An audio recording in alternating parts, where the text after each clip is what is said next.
Hi, welcome back to Raw TV and part 2 of my special episode on books that have influenced me. I'm away at the moment and haven't got the opportunity to make full episodes for you, but I thought that while I was away, I'd keep you thinking about these books that have made a difference to me because in the course of my life, so many people ask me who are the teachers that influence me the most and what are the books that have influenced me the most. And so I thought that I'd share with you some of the ones that influenced me the most when I was young. And in future episodes, we could look at some more of those books that have influenced me over the years. And I'm really interested in hearing about the books that have influenced you over the years, as well as hearing what you think about these books and whether you've read them before and what you think, or if you read them after watching this and what you think about them, of course, as well as the books that you think are the books that are the most influential ones. And email me at my address, tv@rodsuskin.com. I'd love to hear from you and perhaps feed that into a future show when I can offer some of my thoughts on books that you've been reading, just like you can offer me thoughts on books that I've been reading. So last week I spoke about three important spiritual books that influenced me when I was pretty young. And there are just two more that I want to tell you about to finish the story of these very early influential books on me. And the first one is going to be a little bit surprising because it's not a spiritual book, but nevertheless a book that is extremely important. And that is a historical book on the history of South Africa at a very particular time in its history. And the book is Frontiers by Noel Mostert, a South African Capetonian historian. Mostert's book is the story of the 9 wars between the British and the Xhosa people over the course of most of the 19th century, which would fundamentally alter and shape the nature of the distribution of people in South Africa and the subsequent history and politics for 200 years to come. For me, reading this book had a profound influence on my life because, I've always had a love for indigenous South African culture. I'm an initiated Sangoma since I was 19 years old. Those are some sacred ibises coming to give us their side of the story. Anyway, I've been initiated Sangoma since I was young, and African culture has been very important to me. And I really wanted to understand what had happened in this country, because in my generation, the history that we learned was apartheid history. And we really learned about European history and colonial history and nothing about the history of the indigenous people of this country. Younger people have had the opportunity to have a much broader view of history, but it's still my hope that this book can offer you much greater insight into what shaped this country and the terrible tragedy that was the sequence of those 9 wars that would eventually lead to the collapse of the Xhosa kingdom and the shaping of modern South Africa. So for me, reading this book had such a profound impact on my understanding of fellow South Africans, on the socio-political situation for years to come in this country, and of course to the present day, as well as teaching you the all-important lessons of history, the old cliches about those who forget history are condemned to repeat it remain true, even though people continue to forget history all the time.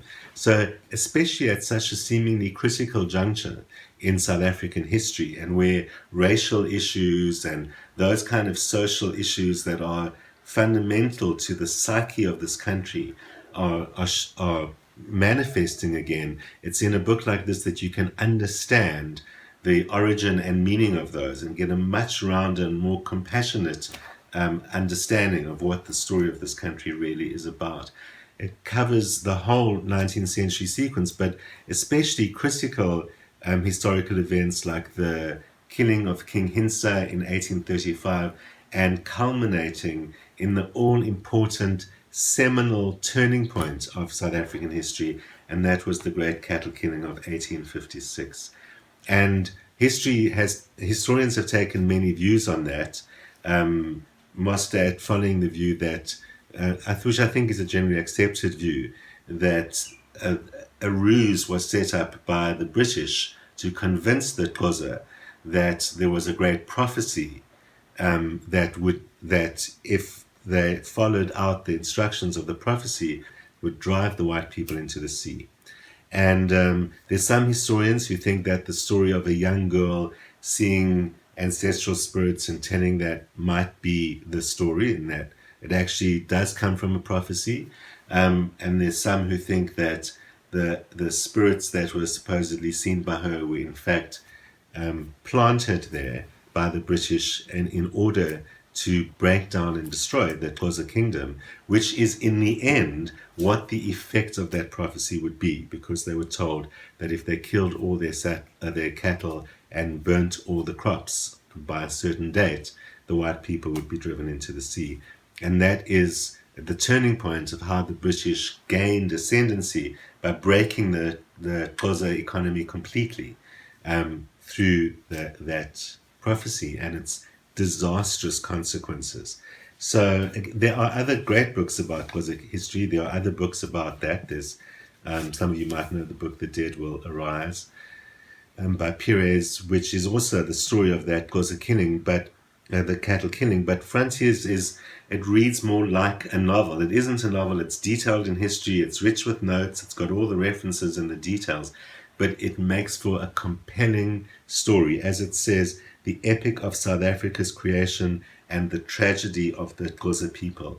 It makes for this compelling mounting tragedy, as you know where this is going and what's going to happen, but at the same time, you're really understanding what the story of our country is all about. So, for books that were influencing me, there are many novels that influenced me as well, and they'll also come up in future episodes.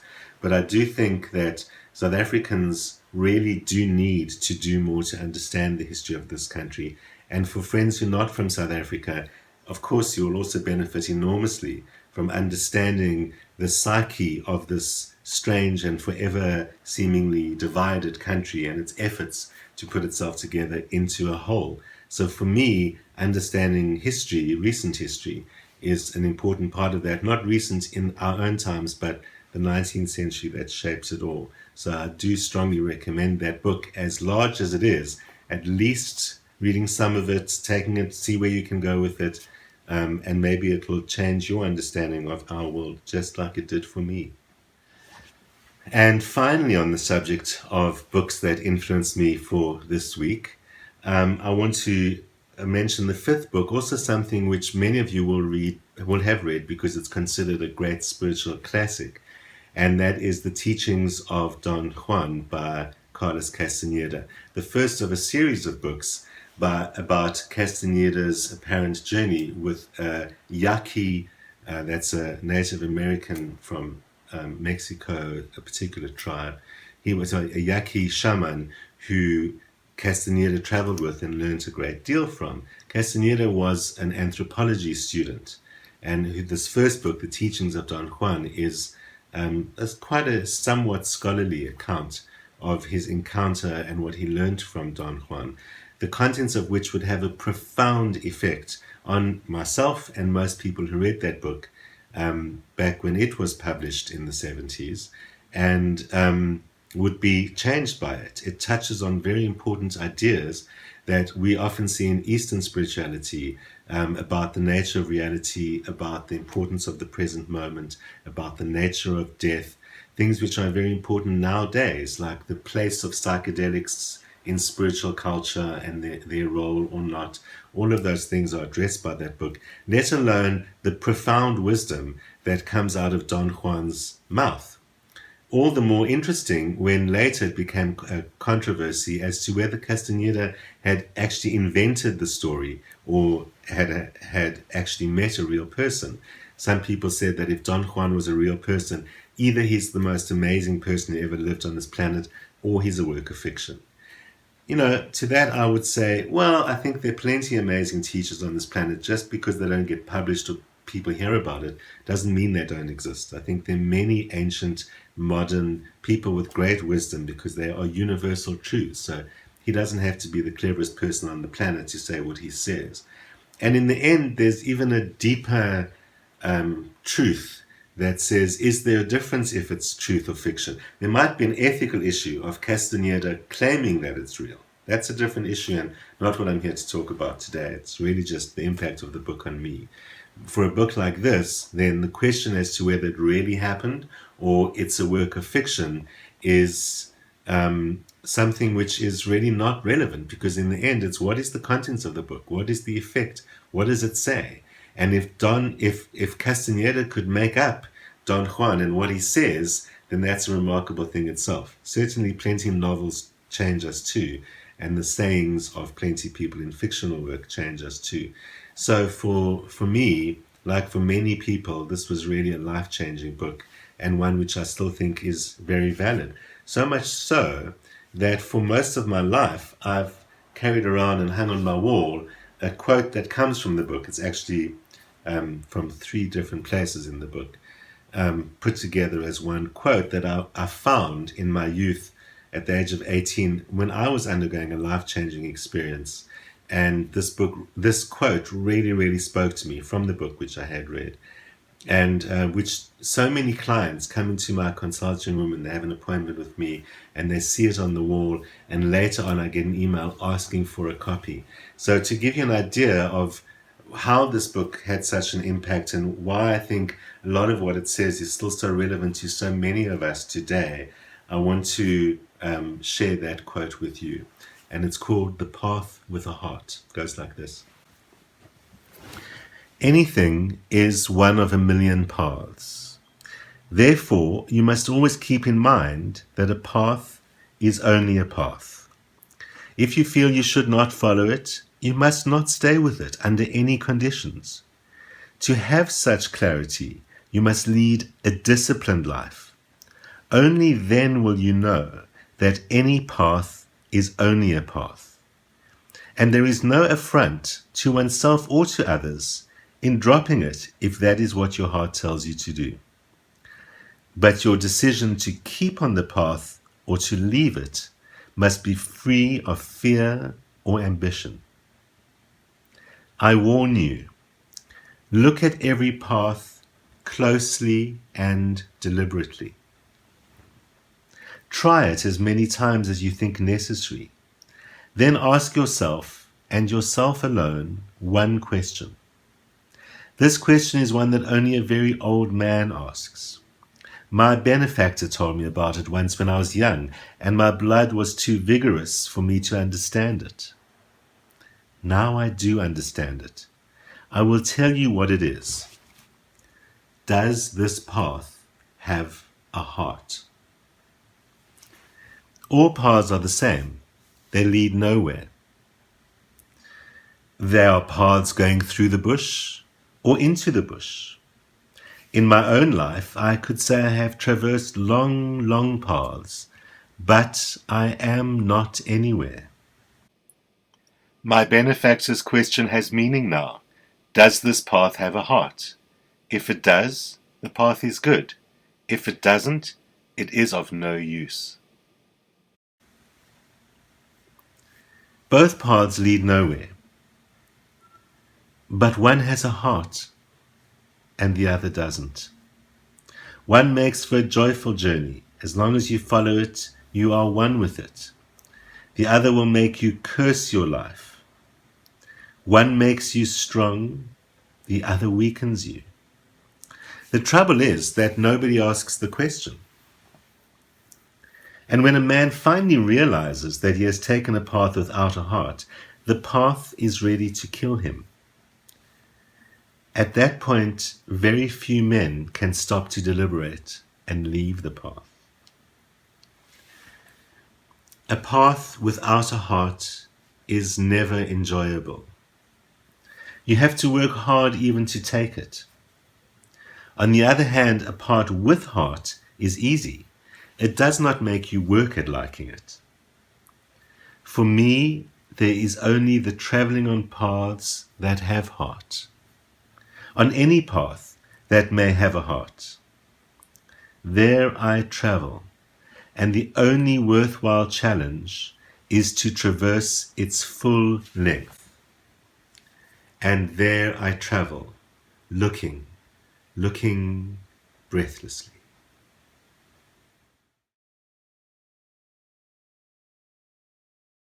And finally, time for your questions. I have two viewer questions today. First from Terry, and Terry says you're working two jobs at the moment, and you expect that you might be losing the main job with your employer next month. You also work as a consultant.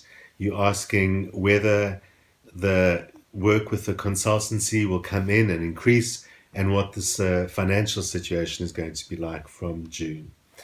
Well, Terry, this does show as a time of unclear changes, uncertainty, and maybe even loss.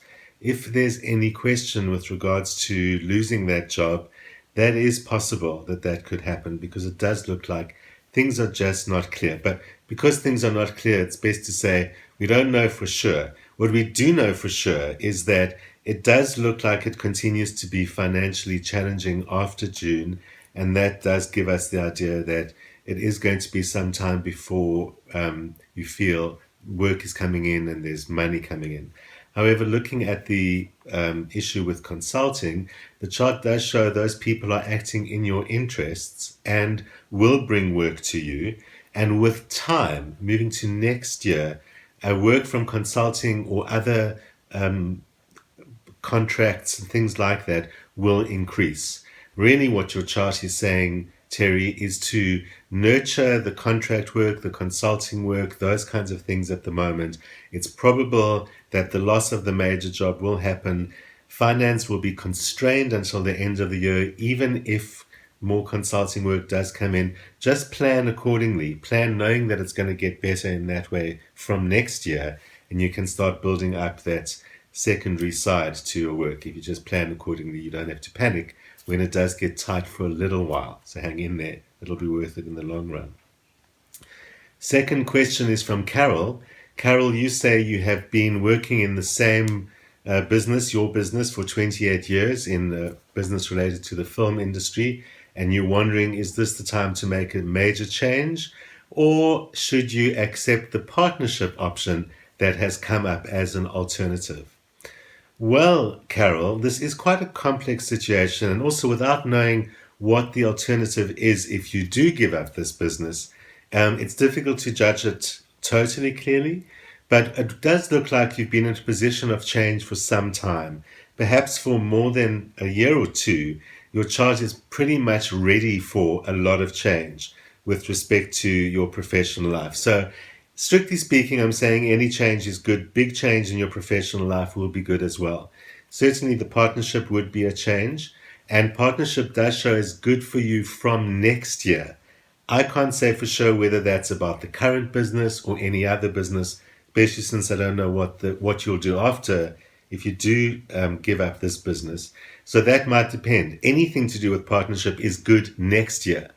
This year, even if you take up the partnership option, it might only show signs of development properly or show signs of fruition a couple of years down the line, because next year is going to be 29 years in your business, and that's going to be perhaps a challenging year if you stayed in the current business. On the other hand, could be quite a good time to be starting another business. So in summary, Carol, overall, it is a good time to be making big changes, especially if the alternate does also include some potential of partnership or something like that. In general, this whole period for a couple of years is a time of change for business.